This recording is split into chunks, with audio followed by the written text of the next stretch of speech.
Modern eco-houses being built in Britain to meet the growing demand for homes. Many comply with eco-friendly ideas to save heat, waste less and be energy efficient. Now the UK government has announced plans to make all homes in Britain to be near to zero emissions by 2050, by moving from high carbon, high cost energy to a low carbon, low cost path. The plan we're embarking on today has three essential elements. A universal street-by-street, house-by-house approach with everyone offered comprehensive and free or low-cost advice. A plan for finance where all can have access to it and linked to the house, not to the individual. And I'll say more about that. And a commitment to ensure fairness in what we deliver and the way we deliver it. The aim to insulate all homes in the UK with cavity walls by 2015 and offer refurbishment to older properties to meet the ambitious targets. By 2020, under the plans we're announcing today, we want to have offered 7 million homes a whole house refurbishment, not just basic energy efficiency measures, but solid wall insulation or new technology to generate heat and power for the home. And I think some of the new technology is on display downstairs. By 2030, we will need to have gone even further with cost-effective energy efficiency measures available to all households. So this can't just be about helping a few million homes. We have to think bigger than that. That's why we want to ensure that this great British refurb is based on a plan which over time covers every area and every house in every area. A big factor is the cost of energy-saving measures, and there are plans to link these to the house and not the person putting them in.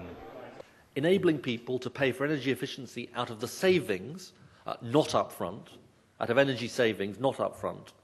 And once you've got the kit installed and it's cutting your bills, you can then use some of the savings to repay the costs. And crucially, and this is, I think, trying to get around a problem that many people have identified, this will be linked to the house, not the person. You don't have to worry about when you might move house, because if you do, you don't take the repayment charges with you. Instead, the new person who is benefiting from the low bills continues to use the savings to repay the costs. Now, what's the result of all this? Lower bills for the householder, lower bills for the next person to move in, and steady repayments for the energy companies and lower carbon emissions too.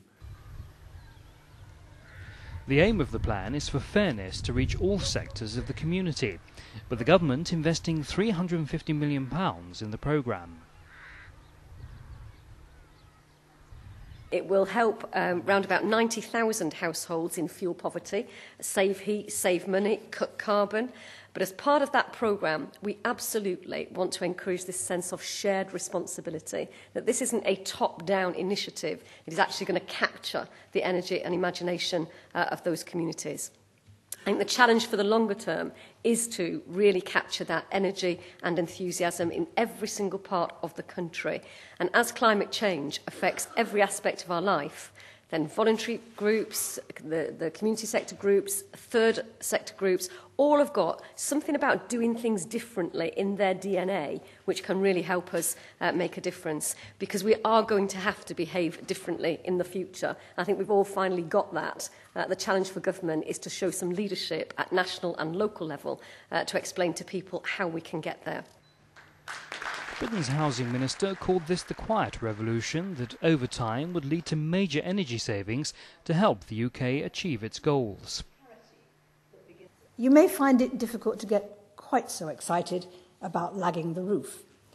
But actually, this complementary strategy, dealing as it does with existing homes, will have a far bigger impact on our overall carbon emissions.